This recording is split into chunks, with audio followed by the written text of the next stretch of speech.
ఆత్మలో వర్ధిల్లుట. అనుదిన ధ్యాన మాలిక.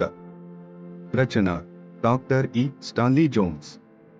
అనువాదం డాక్టర్ ఎ. సురత్నం బాసిమల్ల. 2వ వారము 1వ రోజు. ఎఫెసీ పత్రిక 4వ అధ్యాయము 14-16 వచనములు. యేసులోనే సంపూర్ణత.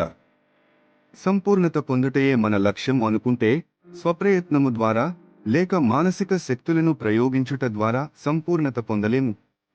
ఇలాంటి స్వప్రయత్నము మనలను ఉన్నతమైన లక్ష్యాల వైపు పయనింపచేయవచ్చేమో గాని, చివరకు దీనివలన మిగిలేది నిరుత్సాహము, ఓటమి మాత్రమే. ఎందుకంటే నిన్ను నీవు సంపూర్ణునిగా చేసుకును యత్నాల్లో నీకు నీవే కేంద్రమై ఉంటావు. అపరిపూర్ణుడవైన నీవు నీ అపరిపూర్ణమైన ప్రయత్నముల ద్వారా ఎలా సంపూర్ణత సాధించగలవు? నీ మీద నీవే ఆధారపడితే నీలో నుండి అపరిపూర్ణత తప్ప పరిపూర్ణత ఎక్కడి నుండి వస్తుంది? ప్రతి స్వార్థప్రియుడు ఏ విధంగా భ్రష్టుడవుతాడో, స్వంతంగా సంపూర్ణత సాధించాలనుకునేవాడు కూడా ఆ విధంగానే భ్రష్టుడవుతాడు. నిన్ను సంపూర్ణునిగా చేయటానికి 4 విషయాలు తోడ్పడతాయి. 1. యేసు నిన్ను సంపూర్ణునిగా చేయగలరు. ఎందుకంటే యేసు సంపూర్ణుడు. 2. యేసు కలుగచేసే సంపూర్ణతలో దేవుడు కేంద్రంగా ఉండడం చేత పరిపూర్ణత సాధించటానికి ఆయన నీకు తన కృపను, శక్తిని అనుగ్రహిస్తాడు. 3. ఈ సంపూర్ణత ఎల్లప్పుడూ దేవునితో సంబంధము కలిగినది.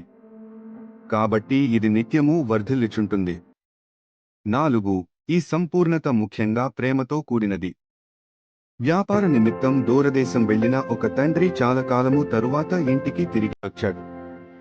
తండ్రిని చూచిన చిన్న బాలుడు పరిగెత్తుకుంటూ తండ్రికి ఎదురు వెళ్ళాడు. తన ప్రేమను తండ్రికి తెలుపగోరి, నాన్నా, మీ కొరకు నన్నేమి చేయమంటారు అన్నాడు. తండ్రి త్రాగటానికి మంచి నీళ్లు తెమ్మన్నాడు. కుర్రవాడు వేగంగా గదిలో అటూ ఇటూ తిరిగి గ్లాసుతో కొంత నీరు తీసుకుని వచ్చాడు. తండ్రి ఆ గ్లాసును చూసేసరికి గ్లాసు నిండా మురికి నీరున్నాయి. మంచినీళ్లలో బాలుడు తన మురికి వేళ్లను ముంచటం వలన నీరంతా మురికి నీరైంది. అయినా తండ్రి ఆ మురికి నీటినే త్రాగాడు. మళ్ళీ కుమారుడు అడిగాడు, తండ్రి, నీ కొరకు నేనింకేమైనా చేయగలనా? తండ్రి పట్ల కుమారుని ప్రేమ సంపూర్ణమైనదే గాని కుమారుడు మురికితో ఉండటం వలన తెచ్చిన నీరు కూడా మురికైంది. కుమారుడు తనకు తాను సంపూర్ణత సాధించలేడు. ఈ భాగము డాక్టర్ ఇ. స్టాన్లీ జోన్స్ రచించిన అనుదిన ధ్యానమాలిక ఆత్మలో వర్ధిల్లుట నుండి సేకరించబడినది.